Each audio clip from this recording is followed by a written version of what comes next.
എല്ലാവർക്കും നമസ്കാരം. ആരോഗ്യ കേരളത്തിന്റെ ഫേസ്ബുക്ക് ബ്രോഡ്കാസ്റ്റിൽ ഇന്ന് നമ്മളോടൊപ്പം ഉള്ളത് തിരുവനന്തപുരം ജനറൽ ഹോസ്പിറ്റലിലെ ഒഫ്താൽമോളജിസ്റ്റായ രശ്മി ഹരിദാസ് ആണ്. നേത്ര രോഗങ്ങളെക്കുറിച്ചും നേത്ര സംരക്ഷണത്തെക്കുറിച്ചും ഡോക്ടറോട് ചോദിച്ചറിയാം. നമസ്കാരം മാം. ആരോഗ്യ കേരളത്തിന്റെ ഫേസ്ബുക്ക് ബ്രോഡ്കാസ്റ്റിലേക്ക് സ്വാഗതം. സാധാരണ ഒരു മനുഷ്യൻ എപ്പോഴാണ് കണ്ണട ഉപയോഗിക്കേണ്ടി വരുന്നത്? ഏതൊരാൾക്കാണെങ്കിലും ഏത് പ്രായത്തിലാണെന്നുണ്ടെങ്കിലും അവർക്ക് കാഴ്ചയ്ക്ക് മങ്ങൽ അനുഭവപ്പെടുന്നുണ്ട്. അതായത് അവർ യൂഷ്വലി ചെയ്യുന്ന കാര്യങ്ങൾ അവർക്ക് ക്ലിയർ ആയിട്ട് കാണാൻ പറ്റാതെ വരിക, അത് ദൂരെയാണെങ്കിലും അടുത്താണെങ്കിലും അവർക്ക് അത് ബുദ്ധിമുട്ട് വരുമ്പോഴാണ് അവർ ഒരു ഡോക്ടറിനെ കാണുകയും അങ്ങനെ ഡോക്ടറെ കണ്ട് കണ്ണാടി വെക്കേണ്ടതാണ് എന്ന് പറയുകയാണെങ്കിൽ കണ്ണാടി വെക്കേണ്ടി വരുന്നത്. ലാപ്ടോപ്പ്, ടെലിവിഷൻ ഇതൊക്കെ കൂടുതലായി ഉപയോഗിച്ചുകൊണ്ട് കണ്ണിന് എന്തെങ്കിലും പ്രശ്നങ്ങൾ ഉണ്ടാവാം? തീർച്ചയായിട്ടും പ്രശ്നങ്ങൾ വരാം. അതിൽ ഏറ്റവും ഇമ്പോർട്ടന്റ് എന്ന് പറയുന്നത് അതിന്റെ സ്ക്രീൻ ടൈം എന്നാണ് നമ്മൾ പറയുന്നത്. അതായത് ഏതൊരു സ്ക്രീൻ പലതരത്തിലുണ്ട്. നമ്മളുടെ ഇപ്പോഴത്തെ ലൈഫ് സ്റ്റൈലിൽ ഏറ്റവും കൂടുതൽ ഉപയോഗിക്കുന്ന നമ്മുടെ സ്ക്രീൻ എന്ന് പറഞ്ഞാൽ ഫോൺ തന്നെയാണ്. പിന്നെ ലാപ്ടോപ്പ്, TV ഇതെല്ലാം ആ സ്ക്രീൻ ടൈമിൽ പെടുന്നതാണ്. ഈ സ്ക്രീൻ ടൈം കൂടുന്തോറും നമ്മുടെ കണ്ണിന്റെ ഹെൽത്ത് കുറഞ്ഞു വരും. അപ്പം അത് കാഴ്ചക്കുറവ് ഉള്ളവർക്ക് അത് കൂടുകയും ചെയ്യും. ചിലർക്ക് അത് മറ്റ് പ്രശ്നങ്ങളായിട്ട് ഡ്രൈനെസ് അങ്ങനത്തെ പ്രശ്നങ്ങളായിട്ട് വരും. അതുകൊണ്ട് ഡെഫിനറ്റ്ലി സ്ക്രീൻ ടൈം കൂടുന്തോറും കാഴ്ചക്ക് ബുദ്ധിമുട്ട് തന്നെ വരും.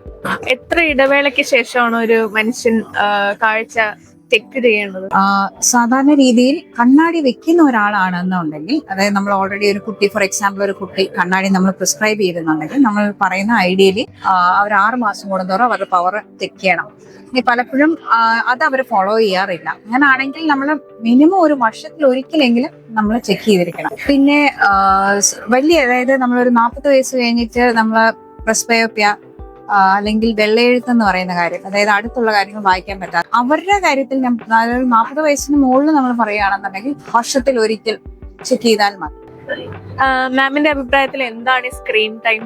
ഞാൻ നേരത്തെ പറഞ്ഞ പോലെ സ്ക്രീൻ ടൈം എന്ന് പറയുന്നത് നമ്മൾ നോക്കാൻ ഉപയോഗിക്കുന്ന സ്ക്രീൻസ് ഏതും, അതായത് പണ്ടൊക്കെ TV മാത്രമേ ഉണ്ടായിരുന്നുള്ളൂ. ഇപ്പൊ പക്ഷെ നമ്മുടെ ജീവിതത്തിൽ പിന്നെ ലാപ്ടോപ്പ് കടന്നു വന്നു. പക്ഷെ ഇപ്പൊ ഏറ്റവും പ്രശ്നമായി വരുന്നത് നമ്മുടെ മൊബൈൽ ഫോൺ തന്നെയാണ്. മണിക്കൂറുകളോളം നമ്മൾ അതിനകത്ത് തന്നെ കണ്ണു നട്ടിരിക്കുക എന്ന് വേണം പറയാൻ. അതിൽ ഏറ്റവും പ്രശ്നം വരുന്നത് കുട്ടികളുടെ തന്നെയാണ്. സ്ക്രീൻ ടൈം എന്ന് പറയുന്നത് ഈ 3 വിഭാഗങ്ങളുള്ള ഇത് നമ്മൾ എത്ര നേരം ഉപയോഗിക്കുന്നു എന്നുള്ളതാണ്. അതായത് നമ്മുടെ ഫോൺ ആയാലും ലാപ്ടോപ്പ് ആയാലും TV ആയാലും ഒരു ദിവസം എത്ര മണിക്കൂർ അതിൽ സ്പെൻഡ് ചെയ്യുന്നു, അതാണ് സ്ക്രീൻ ടൈം. ആ സ്ക്രീൻ ടൈം എന്ന് പറയുന്നത് അതിനൊരു കണക്കുണ്ട്. അതായത് നമ്മൾ യൂഷ്വലി പണ്ട് നമ്മൾ പറഞ്ഞുകൊണ്ടിരുന്നത് TVയെ പറ്റി പറയാറുള്ളായിരുന്നു. അതായത് ഒരു 3 മീറ്റർ ഡിസ്റ്റൻസിൽ എവിടെ കാണണമെന്ന് നമ്മൾ പറയുന്നത്. പക്ഷെ ഇപ്പോൾ ഫോണും ലാപ്ടോപ്പിലോട്ടും ഒക്കെ ആയപ്പോഴത്തേന് 3 മീറ്റർ പോയിട്ട് അതൊന്നും നമ്മൾ പാലിക്കാറ്. മിനിമം നമ്മൾ നോക്കേണ്ടത് അറ്റ്ലീസ്റ്റ് സ്ക്രീൻ ടൈം ആണ്. അതായത് ഒരു ദിവസം നമ്മൾ സ്പെൻഡ് ചെയ്യാൻ പാടുള്ളത് എത്ര നേരം. അത് വളരെ ചെറിയ കുട്ടികളിലാണെന്നുണ്ടെങ്കിൽ, പ്രത്യേകിച്ചും 2 വയസ്സിന് താഴേക്കാണെങ്കിൽ നമ്മൾ ഉപയോഗിക്കാനേ പാടില്ല. 6 വയസ്സിന് താഴെയുള്ള കുട്ടികൾക്കാണെങ്കിലും അറ്റ്ലീസ്റ്റ് TV മാത്രമേ യൂസ് ചെയ്യാവുള്ളൂ, ഫോണും ലാപ്ടോപ്പും യൂസ് ചെയ്യാൻ പാടില്ല. പിന്നെ അതിന് മുകളിലോട്ടാണെന്നുണ്ടെങ്കിൽ നമ്മൾ ഐഡിയലി പറയുകയാണെങ്കിൽ ഒരു ദിവസം അവർക്ക് സ്പെൻഡ് ചെയ്യാൻ പറ്റുന്നത് ഒരു 1 തൊട്ട് 1.5 മണിക്കൂർ യൂഷ്വലി സ്പെൻഡ് ചെയ്യും. അതിന് മുകളിലോട്ട് പോകുന്നതെല്ലാം ഈ അഡിക്ഷനും പിന്നെ കണ്ണിന് സ്ട്രെയിൻ അങ്ങനത്തെ കാര്യങ്ങളിലോട്ടൊക്കെ ആയിട്ട് അനുഭവം. ഈ പഠിക്കുന്ന സമയത്ത് കണ്ണിന് സ്ട്രെയിൻ കുറയ്ക്കാൻ എന്തെങ്കിലും രീതികളുണ്ട്? ഒന്ന് എന്ന് വെച്ചാൽ ഫസ്റ്റ് ഓഫ് ഓൾ കാഴ്ച ശരിയാണോ എന്ന് തന്നെ നോക്കുന്നതാണ്. അതിൽ നമുക്ക് ആരോഗ്യ കേരളത്തിന്റെ അടിയിൽ തന്നെ സ്കൂൾ ഹെൽത്ത് പ്രോഗ്രാം എന്ന് പറഞ്ഞുകൊണ്ട് നമ്മുടെ ഗവൺമെന്റ് സ്കൂളിൽ എല്ലായിടത്തും എല്ലാ വർഷവും പിള്ളേരെ സ്കൂളിൽ വന്ന് അവരുടെ കണ്ണ് പരിശോധിക്കുന്ന ഒരു പ്രോഗ്രാം തന്നെ ഉണ്ട്. അപ്പൊ അങ്ങനെ ടെസ്റ്റ് ചെയ്യുന്നത് വളരെ നല്ലതാണ്. അതല്ലെങ്കിൽ പോലും കുട്ടികളെ വീട്ടിലോ അല്ലെങ്കിൽ അവരുടെ ടീച്ചേഴ്സ് ശ്രദ്ധിക്കേണ്ട ഒരു കാര്യം, അവർക്ക് വായിക്കാൻ അവരുടെ ഹാൻഡ് റൈറ്റിങ്ങിന് എന്തെങ്കിലും പ്രശ്നമുണ്ടോ അല്ലെങ്കിൽ അവരെ എഴുതുന്നതിൽ എന്തെങ്കിലും പ്രയാസം ഉണ്ടോ എന്ന് കാണുമ്പോഴത്തേക്കും തന്നെ നമുക്കൊരു ഇൻഡയറക്ട്ലി ഒരു ക്ലൂ കിട്ടും അവർക്ക് കാഴ്ചക്കുറവുണ്ട്. അങ്ങനെ അവർ കണ്ടുപിടിക്കുകയാണെങ്കിൽ ഫസ്റ്റ് അത് കറക്റ്റ് ചെയ്യാന്നുള്ളത് തന്നെയാണ് ഒരു ഹെൽത്തി പഠിത്തത്തിന് വേണ്ടിയുള്ള കാര്യം. രണ്ടാമത് പറയേണ്ടത് പഠിക്കുന്ന രീതിയാണ്. അതായത് മങ്ങിയ വെട്ടത്തിൽ കാണുക അല്ലെങ്കിൽ ഏതെങ്കിലും കിടന്നുകൊണ്ട് വായിക്കുക, ഇതെല്ലാം നമ്മുടെ കാഴ്ചയ്ക്ക് പ്രയാസം വരുന്നതാണ്. ഐഡിയലി നമ്മൾ പറയേണ്ട ഒരു പൊസിഷൻ എന്ന് പറഞ്ഞു കഴിഞ്ഞാൽ നമ്മൾ ഒരു മേശയില് ഒരു കസേര, ശരിക്കും പറഞ്ഞാൽ നമുക്കൊരു ആം റെസ്റ്റ് ഉള്ള കസേര തന്നെ വേണം. അങ്ങനെ ബാക്ക് നല്ല സ്ട്രെയിറ്റ് ആയിട്ടിരിക്കണം. എന്നിട്ട് നമ്മൾ ഇരിക്കേണ്ട രീതി എന്ന് പറഞ്ഞാൽ വെട്ടം, അതായത് നമ്മുടെ പകൽ സമയത്താണെങ്കിൽ നമ്മുടെ പുറമേ ഉള്ള വെട്ടം, അല്ലെങ്കിൽ ലൈറ്റ് നമ്മൾ എന്ത് വായിക്കുന്നു ആ പുസ്തകത്തിലോട്ട് വെട്ടം വീഴുന്ന രീതിയിൽ വേണം നമ്മൾ ഇരുന്ന് പഠിക്കേണ്ടത്. വെട്ടം കൂടുന്നതും പ്രശ്നമാണ്. വെട്ടം വളരെ കുറയുന്നതും പ്രശ്നമാണ്. ഒരു ഐഡിയൽ വെട്ടം എന്ന് നമ്മൾ പറയണമെന്നുണ്ടെങ്കിൽ ആ കുട്ടിക്ക് തന്നെ വായിക്കുമ്പോൾ കണ്ണ് ചുരുക്കി വായിക്കാൻ പറ്റേണ്ട ഒരു അവസ്ഥ വരരുത്. നമുക്ക് കംഫർട്ടബിൾ ആയിട്ട് കണ്ണ് വായിക്കാൻ പറ്റണം. അതാണ് ഒരു ഐഡിയൽ രീതിയിൽ പഠിക്കുക എന്ന് പറയുന്നത്. ഫ്രീക്വന്റ് ആയിട്ട് ഇങ്ങനെ കണ്ണ് തുടിക്കുന്നത് എന്തുകൊണ്ടായിരിക്കും? ഇത് ഭയങ്കര കോമൺ ആയിട്ട് വരുന്ന ഒരു സിംറ്റം ആണ്, പ്രത്യേകിച്ച് ഇപ്പോഴത്തെ കാലത്ത്. അപ്പൊ അതിന്റെ ഒരു വലിയ റീസൺ എന്ന് പറഞ്ഞാൽ ഉറക്കക്കുറവ് തന്നെയാണ്. രാത്രി ഉറങ്ങുന്നത് കറക്റ്റ് ആവാത്തത്, ഒന്നുകിൽ അവരെ ഉറങ്ങുന്നത് കുറവായതോ അല്ലെങ്കിൽ അവരുടെ ഉറക്കം കംപ്ലീറ്റ് ആ ഒരു 7 മണിക്കൂറിനുള്ളിൽ അവർക്ക് നല്ലതായിട്ട് ഒരു ഉറക്കം വരുന്നില്ല. അപ്പം അതിന്റെ പ്രശ്നം എന്താ വെച്ചാൽ നമ്മുടെ കണ്ണ് പകൽ സമയത്ത് നമ്മൾ കാഴ്ച കാണുന്നതും നമ്മുടെ കണ്ണ് ഇമകൾ വെട്ടുന്നതും എല്ലാം നമ്മുടെ മസിൽസ് ആണ്. അപ്പൊ നമ്മൾ ഉറങ്ങുന്ന സമയത്ത് നമ്മുടെ എല്ലാ മസിൽസും റെസ്റ്റ് എടുക്കുന്ന പോലെ തന്നെ കണ്ണിന്റെയും മസിൽസ് റെസ്റ്റ് എടുക്കുന്ന സമയമാണ്. അപ്പൊ ആ ഉറക്കം കറക്റ്റ് ആയിട്ട് അവർക്ക് അത് കിട്ടിയില്ല എന്നുണ്ടെങ്കിൽ പകൽ സമയത്ത് ആവശ്യമില്ലാത്ത സമയത്ത് മസിൽസ് പെട്ടെന്ന് ഇങ്ങനെ ഒരു തുടിപ്പ് പോലെ വരാം. അതൊരു കാരണം. ഉറക്കക്കുറവ് തന്നെയാണ് അതിന്റെ ഒരു കാരണം. 2, ചെറിയ രീതിയിലെങ്കിലും കാഴ്ചക്കുറവ് നമ്മൾ അനുഭവപ്പെടുന്നുണ്ടാവും, പക്ഷെ പലപ്പോഴും നമ്മൾ അത് ശ്രദ്ധിക്കാറില്ല. അപ്പം ചെറിയ കാഴ്ചക്കുറവൊക്കെ നമ്മുടെ കണ്ണ് തന്നെ സ്ട്രെയിൻ ചെയ്ത് നമ്മൾക്ക് അത് ക്ലിയർ ആയിട്ട് കാണാൻ പറ്റും. അപ്പൊ അൺഡിറ്റക്റ്റഡ് ആയിട്ടുള്ള റിഫ്രാക്റ്റീവ് എറേഴ്സ്, കാഴ്ചക്കുറവുകൾ നമ്മൾ ഉണ്ടെങ്കിലും അത് പലപ്പോഴും നമ്മൾ മനസ്സിലാകാതെ പോവുകയും അത് കറക്റ്റ് ചെയ്യാതെ പോകുമ്പോഴും അത് കണ്ണ് സ്ട്രെയിൻ ചെയ്ത് കാണുമ്പോൾ കുറെ നാൾ കഴിയുമ്പോഴത്തേക്ക് തുടിപ്പായിട്ട് വരാം. പിന്നെ ഇതെല്ലാം കഴിഞ്ഞിട്ട് ചില കണ്ടീഷൻസ് ഉണ്ട്, ന്യൂറോളജിക്കൽ ഡിസോർഡേഴ്സ് ഉണ്ട്, ചില ഞരമ്പുകളുടെ അസുഖങ്ങളുണ്ട്, വളരെ റെയർ ആണത്. അങ്ങനെ തുടിപ്പുകൾ അങ്ങനെ വരാം. അതിനാണെന്നുണ്ടെങ്കിൽ നമ്മൾ അതിന് ചികിത്സ തന്നെ സർജിക്കൽ ട്രീറ്റ്മെന്റ് എടുത്താൽ ഇങ്ങനെ തുടിപ്പ് മാറുള്ളൂ. പക്ഷെ മെയിൻ ആയിട്ടുള്ള കാരണം ഉറക്കക്കുറവും കാഴ്ചക്കുറവ് കറക്റ്റ് ചെയ്യാത്തത് തന്നെയാണ്. ഈ ഉറക്കക്കുറവും കൺകുരുവും തമ്മിൽ എന്തെങ്കിലും ബന്ധമുണ്ടോ? ഉറക്കക്കുറവും കൺകുരുവും തമ്മിൽ ബന്ധമില്ല, പക്ഷെ കൺകുരുവും നമ്മുടെ കാഴ്ചക്കുറവ് തമ്മിൽ ബന്ധമുണ്ട്. അതായത് ഞാൻ നേരത്തെ പറഞ്ഞ പോലെ തന്നെ എല്ലാം കണ്ണിന് സ്ട്രെയിൻ വരുന്ന എന്തും, അതായത് കണ്ണിന്റെ കാഴ്ച ശരിയല്ലാത്ത സമയത്ത് കണ്ണ് സ്ട്രെയിൻ ചെയ്യുമ്പോൾ മെയിനായിട്ട് കൺകുരു വരുന്നത് എന്താന്ന് വെച്ചാൽ സ്ട്രെയിൻ ചെയ്യുന്ന ആൾക്കാർ നമ്മൾ ശ്രദ്ധിച്ചാൽ കാണാം അവർ പല പ്രാവശ്യം കണ്ണ് തിരുമ്പോ, പിന്നെ കണ്ണ് തിരുമ്പോ, അങ്ങനത്തെ ചില ഹാബിറ്റ്സ് അവർ ഡെവലപ്പ് ചെയ്യും. അപ്പൊ അതുകൊണ്ട് തന്നെ നമ്മുടെ കയ്യിൽ നിന്നുള്ള അണുക്കൾ കാരണം തന്നെ നമ്മുടെ കണ്ണിൽ കൺകുരു വരാം. രണ്ടാമത്തെ കാരണം ഷുഗർ ഉള്ളവർക്ക്, ഡയബറ്റിസ്, പ്രത്യേകിച്ച് ഒരു 40 വയസ്സ് കഴിഞ്ഞ് നമ്മൾ കൺകുരു സ്ഥിരമായിട്ട് 2-3 പ്രാവശ്യം വരുന്നുണ്ടെന്നുണ്ടെങ്കിൽ ഡെഫിനറ്റ്ലി നമ്മൾ ഷുഗർ നോക്കണം. ഇനി പലപ്പോഴും വളരെ ചെറുപ്പത്തിൽ തന്നെ ഡയബറ്റിസ് ഒക്കെ തുടങ്ങുന്ന ഒരു കാലഘട്ടം ആയതുകൊണ്ട് നമ്മൾ ഏത് കൺകുരു വന്ന് 2-3 പ്രാവശ്യം അടുപ്പിച്ച് വരികയാണെന്നുണ്ടെങ്കിൽ ഷുഗർ പരിശോധിക്കാറുണ്ട്. മൂന്നാമത്തെ കാരണം നമ്മുടെ തലയിൽ ഡാൻഡ്രഫ് ഉണ്ടെങ്കിലും നമ്മുടെ കണ്ണുകളിലും അതേപോലത്തെ നമ്മുടെ ഓയിൽ സെക്രീഷൻസ് കാരണം കൺകുരുവായിട്ട് അത് പ്രത്യക്ഷപ്പെടാം.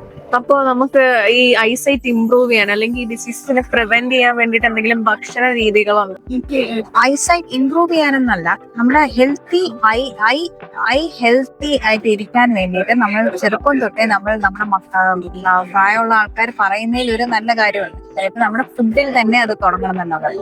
അതിന്റെ കാരണം എന്താണെന്ന് വെച്ചാൽ നമ്മൾ കാണുന്നത് നമ്മുടെ കാഴ്ച ശക്തിയുടെ നമ്മുടെ റെറ്റിന ഒരു വലിയൊരു ഘടകമാണ്. നമ്മുടെ കണ്ണിനകത്തെ ഒരു പ്രതലമാണ് റെറ്റിന. ആ റെറ്റിനയില് നമ്മുടെ സെൽസില് വെട്ടം പോയി പതിക്കുമ്പോഴാണ് നമുക്ക് കാണാൻ സാധിക്കുന്നത്. അതിൻ്റെ അകത്തെ ഒരു ഇമ്പോർട്ടന്റ് ഇതാണ് റോഡോപ്സിൻ എന്ന് പറഞ്ഞൊരു പിഗ്മെന്റ് ഉണ്ട്. ആ പിഗ്മെന്റ് വൈറ്റമിൻ എ പോലത്തെ നിന്നാണ് അത് ഉണ്ടാക്കുന്നത്. നമ്മുടെ ബോഡി തന്നെ അതിനെ ഉണ്ടാക്കുകയാണ് ചെയ്യുന്നത്. ഇപ്പം ദാറ്റ് മീൻസ് നമ്മുടെ ഫുഡിൽ ഈ വൈറ്റമിൻ എ ഉണ്ടെങ്കിൽ മാത്രമേ നമ്മുടെ കണ്ണിനത് ആ പിഗ്മെന്റ് ഉണ്ടാക്കാൻ പറ്റുള്ളൂ. ആ പിഗ്മെന്റ് ഉണ്ടെങ്കിൽ നമുക്ക് കാണാൻ പറ്റുള്ളൂ. അപ്പൊ നിങ്ങളുടെ ക്വസ്റ്റ്യനുള്ള ഉത്തരം, നമ്മൾ എന്ത് ഫുഡാ കഴിക്കേണ്ടതെന്ന് വെച്ചാൽ വൈറ്റമിൻ എ റിച്ച് ഫുഡ്സ് എന്ന് പറഞ്ഞു കഴിഞ്ഞാൽ, നമ്മൾ സിമ്പിൾ ഭാഷയിൽ പറഞ്ഞു കഴിഞ്ഞാൽ നിറങ്ങളുള്ള ഫുഡ്സ്, അതായത് മഞ്ഞയും ഓറഞ്ച് കളറിലുള്ള എല്ലാ ഫുഡ്സിൻ്റെ അകത്തും വൈറ്റമിൻ എ റിച്ച് ആണ്. അതായത് ക്യാരറ്റ്, പത്തങ്ങ, മാങ്ങ, അതുപോലെ തന്നെ ഗ്രീൻ ലീഫി വെജിറ്റബിൾസിലും ഒരു പരിധിവരെ വൈറ്റമിൻ എ ഉണ്ടാവും. നമ്മള് ഇപ്പം സീരീസ് ഒക്കെ കാണുവാണെങ്കിൽ കണ്ടിന്യൂസ് ആയിട്ടായിരിക്കും കാണുന്നത്. പിന്നെ ഇത് ഒരു ആംബിയൻസ് കിട്ടാൻ വേണ്ടിയിട്ട് ചിലപ്പോൾ ലൈറ്റ്സ് ഒക്കെ ഓഫ് ചെയ്ത് ആ ഒരു ബ്ലൂ ലൈറ്റിൽ മാത്രമായിരിക്കും ഇരുന്ന് കാണുന്നത്. അങ്ങനെ കാണുന്നതുകൊണ്ട് വല്ല പ്രശ്നമുണ്ടോ? വളരെ നല്ലൊരു ചോദ്യമാണ്. കാരണം നമ്മളുടെ അടുത്ത പല യങ്സ്റ്റേഴ്സ് വരുന്നതും ഈ ഒരു പ്രോബ്ലം കാരണം തന്നെയാണെന്നാണ് എനിക്ക് തോന്നുന്നത്. കാരണം പണ്ടൊക്കെ നമ്മൾ മൂവീസ് കാണുകയാണെങ്കിൽ തന്നെ ഒരു മൂവിയെ കാണുള്ളൂ. അപ്പൊ മാക്സിമം പോയാൽ ഒരു 2.5-3 മണിക്കൂർ മാക്സിമം.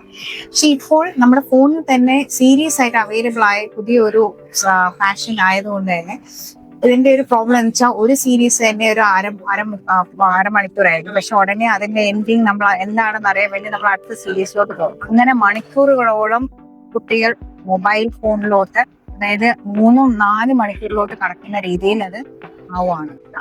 ഫസ്റ്റ് ഓഫ് ഓൾ ഇത്രയും മണിക്കൂർ നമ്മൾ സ്ക്രീൻ ടൈം, ഞാൻ നേരത്തെ പറഞ്ഞ സ്ക്രീൻ ടൈം കൂടുമ്പോൾ തന്നെ കണ്ണിന് സ്ട്രെയിൻ ആണ്. ഇത്ര അടുത്ത് നിന്ന് നമ്മൾ സ്ട്രെയിൻ കൊടുത്തോണ്ടിരിക്കുകയാണ്. ഞാൻ പറഞ്ഞല്ലോ മാക്സിമം ഒരു മണിക്കൂറൊക്കെ നമ്മൾ യൂസ് ചെയ്യാൻ പാടുള്ളൂ. പക്ഷെ ഇങ്ങനെ സീരീസ് കാണുമ്പോൾ അതിലെ ആകാംക്ഷ കാരണം അവര് 3-4 മണിക്കൂർ ഇരുന്ന് ഇത് തന്നെ കണ്ടോണ്ടിരിക്കും.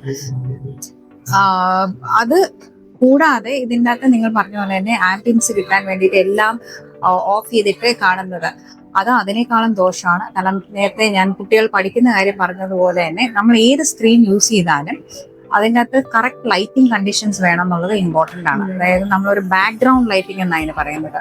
ബാക്ക്ഗ്രൗണ്ടിൽ ഒരു നോർമൽ നമ്മുടെ കണ്ണിന് ബുദ്ധിമുട്ട് തോന്നാത്ത രീതിയിലുള്ള ലൈറ്റിംഗ് വരുന്നത് ഇമ്പോർട്ടൻ്റ് ആണ്. 2, ഈ മൊബൈൽ ഫോണിൽ നിന്ന് വരുന്ന നമ്മൾ രാത്രി ഈ സ്ക്രീനിൽ നിന്ന് വരുന്ന ബ്ലൂ ലൈറ്റ് ആണ്. ബ്ലൂ ലൈറ്റ് പ്രത്യേകിച്ച് നമ്മുടെ കണ്ണിന് ഭയങ്കര ഡ്രൈനെസ് വരുത്തുന്നതാണ്. ആ ഒരു പ്രോബ്ലം ഉണ്ട്. ഇതൊന്നും കൂടാതെ പലപ്പോഴും ഈ സീരീസ് ഒക്കെ കാണുന്നത് തന്നെ പേരൻസ് ഒന്നും ശല്യപ്പെടാത്ത സമയത്ത്, അതായത് രാത്രി ഇരുന്നാണ് കാണുന്നത്. ലൈറ്റ് എല്ലാം ഓഫ് ചെയ്തിട്ട് കാണുന്നത്. അത് പലപ്പോഴും 10 മണി, 12 മണി, 1 മണി, 2 മണി അങ്ങനെ പോകും. അപ്പൊ ഇതിന്റെ പ്രോബ്ലം എന്താണെന്ന് വെച്ചാൽ നമ്മുടെ ബോഡിക്ക് സാധാരണ ഉറക്കം സ്റ്റാർട്ട് ചെയ്യുന്നത്, നമ്മുടെ ഒരു ബോഡിയുടെ ഒരു ബയോളജിക്കൽ ക്ലോക്ക് എന്ന് പറഞ്ഞ് ബോഡിക്ക് അകത്ത് ഒരു സിർക്കേഡിയൻ റിതമുണ്ട്. അത് യൂഷ്വലി നമ്മൾ ഐഡിയലി പറയുകയാണെങ്കിൽ ഒരു 10-11 മണിയാകുമ്പോൾ നമ്മൾ ഉറങ്ങി പിന്നെ ഒരു 7 മണിക്കൂർ ഉറക്കം അൺഡിസ്റ്റർബ്ഡ് ആയിട്ടുള്ള സ്ലീപ്പ് ഉണ്ടെങ്കിൽ നമ്മുടെ ബോഡിയിലെ എല്ലാ ഫങ്ഷൻസും കറക്റ്റ് ആയിട്ട് അടുത്ത ദിവസവും ഫങ്ഷൻ ചെയ്യുള്ളൂ. അതാണ് നമ്മുടെ ബോഡിയുടെ ബയോളജിക്കൽ ക്ലോക്ക്. നമ്മുടെ ഉറക്കം ഇതുപോലെ നീണ്ടു പോകുമ്പോൾ, ഉറക്കത്തിന്റെ ആ സ്റ്റാർട്ട് ചെയ്യാനുള്ളത് നീണ്ടു പോകുമ്പോഴത്തേക്ക് ആ ക്ലോക്ക് ഡിസ്റ്റർബ്ഡ് ആവും. അപ്പൊ അതുകൊണ്ട് അത് കഴിഞ്ഞ് അവർ ഉറങ്ങിയാൽ പോലും അത് ഡിസ്റ്റർബ്ഡ് ആയി. സോ അത് അങ്ങനെ വന്നു കഴിഞ്ഞാൽ അവർ കുറച്ചു നാൾ കഴിയുമ്പോൾ ഉറക്കം കറക്റ്റ് ആകാത്തപ്പം കണ്ണിന് സ്ട്രെയിൻ വരും. അത് പിന്നീട് ഞാൻ പറഞ്ഞ ബാക്കി കൺകുരു, കാഴ്ചക്കുറവ്, ഡ്രൈനസ് ഇങ്ങനത്തെ കാര്യങ്ങളൊക്കെ. വീട്ടിൽ നിന്ന് നമുക്ക് ബേസിക് ആയിട്ട് എന്തൊക്കെ കാര്യങ്ങൾ ശ്രദ്ധിക്കണം കണ്ണിന്റെ സംരക്ഷണത്തിന് വേണ്ടി? കുട്ടികളുടെ ഐ ഹെൽത്ത് ഞാൻ പറയുകയാണെങ്കിൽ വളരെ ചെറുപ്പം തൊട്ട് തന്നെ പേരൻസും അല്ലെങ്കിൽ വീട്ടിൽ ആരാണോ അവർ ശ്രദ്ധിക്കേണ്ടതാണ്. അത് നമുക്ക് വളരെ ചെറിയ ഒരു ലക്ഷണങ്ങൾ വെച്ച് തന്നെ നമുക്ക് ശ്രദ്ധിക്കാം. ഒന്ന്, വളരെ കൊച്ചു കുട്ടികളിലാണെങ്കിൽ, അതായത് അവര് കൈക്കുഞ്ഞായിരിക്കുന്ന സമയത്ത് തന്നെ കുട്ടികളെ നമ്മുടെ അമ്മയെ നോക്കുന്നുണ്ടോ, അതായത് 2 മാസം കഴിയുമ്പോഴത്തേന് കുട്ടികൾ അമ്മയെ നോക്കി ചിരിക്കണമെന്നാണ്. അപ്പൊ അവരുടെ കാഴ്ച നോർമൽ ആണെന്നുള്ളതും കൂടിയാണ് അതിൽ നിന്ന് നമുക്ക് ആ സൂചന കിട്ടുന്നത്. അപ്പൊ അങ്ങനെ 2 മാസം കഴിയുമ്പോഴത്തേന് കുട്ടികൾ അമ്മയെ നോക്കി ചിരിക്കുന്നുണ്ടോ എന്നുള്ളത് ശ്രദ്ധിക്കണം. കുറച്ചുകൂടെ വലുതാവുമ്പോൾ ഒരു 6 മാസം കഴിയുമ്പോഴത്തേന് നമ്മൾ കുഞ്ഞിനെ കയ്യിൽ എടുക്കുന്ന സമയത്ത് പലപ്പോഴും കുട്ടികളെ നമ്മൾ കളിപ്പിക്കും. പല കളിപ്പാട്ടങ്ങൾ ആ കുട്ടികളുടെ കയ്യിൽ കൊടുത്തു. അപ്പോൾ നമുക്ക് ശ്രദ്ധിക്കേണ്ട കാര്യം എന്താ വെച്ചാൽ ആ കുട്ടികളെ 2 കൈയിലും ഈക്വൽ ആയിട്ട് അവര് അത് എടുക്കാനുള്ള ഒരു ഇത് കാണിക്കുന്നു. എപ്പോഴും ഒരേ കൈ മാത്രമാണ് അവരത് ഒരു സാധനം കൊടുത്ത് ഇഷ്ടമുള്ള ഒരു സാധനം പിടിക്കാൻ നോക്കുന്നതെന്നുണ്ടെങ്കിൽ അത് വീണ്ടും കാഴ്ചയിൽ കൂടി അത് നമ്മൾ ശ്രദ്ധിക്കേണ്ടതാണ്. മേ ബി അതുകൊണ്ടും കൂടി വരാം. അല്ലെങ്കിൽ അവര് നമ്മൾ കൊടുക്കുന്ന സാധനം ശ്രദ്ധിക്കുന്നില്ല എന്നുണ്ടെങ്കിൽ പോലും അതിൽ നിന്ന് നമുക്കത് മനസ്സിലാക്കാവുന്നതാണ്. പിന്നെ കുറച്ച് വലുതാകുമ്പോഴത്തേന് കുട്ടികൾ കറക്റ്റ് ആയിട്ട് നടക്കുന്ന അവരുടെ ലൈറ്റ് ഒക്കെ കാണിക്കുമ്പോൾ അതിലോട്ട് ശ്രദ്ധിക്കുന്നുണ്ടോ, അവരുടെ ചുറ്റുമുള്ള കാര്യങ്ങളിൽ അവരൊരു ആകാംക്ഷ കാണിക്കുന്നുണ്ടോ, അതാണ് ഇൻഡയറക്റ്റ് ക്ലൂസ് ആണ്. പക്ഷെ അംഗൻവാടിയിൽ പോയി തുടങ്ങും, സ്കൂളിൽ പോയി തുടങ്ങുമ്പോഴൊക്കെ നമ്മൾ നോക്കേണ്ടത് കുട്ടികളെ വായിക്കാൻ പറയുന്ന കാര്യങ്ങളിലൊക്കെ അവരൊരു ശ്രദ്ധ കാണിക്കുന്നുണ്ടോ, അതുപോലെ തന്നെ TV കാണുന്ന കുട്ടികൾ ഒത്തിരി അടുത്ത് പോയി കാണുക, അതൊക്കെ ഉണ്ടെന്നുണ്ടെങ്കിൽ ഡെഫിനറ്റ്ലി ആ കുട്ടികൾക്ക് കാഴ്ചക്കുറവ് ഉണ്ടെന്നാണ്. അതുപോലെ തന്നെ വീട്ടിൽ തന്നെ പല കുട്ടികളും കണ്ണ് തിരുമുക, കണ്ണിൽ നിന്ന് വെള്ളം എടുക്കുക, ഇതുപോലത്തെ കാര്യങ്ങൾ ഉണ്ട് എന്നുണ്ടെങ്കിൽ ഒരു ഇൻഡയറക്റ്റ് സൂചനയാണ് കുട്ടികൾക്ക് ഒരുപക്ഷെ കാഴ്ചക്ക് പ്രശ്നം ഉണ്ടാവാം.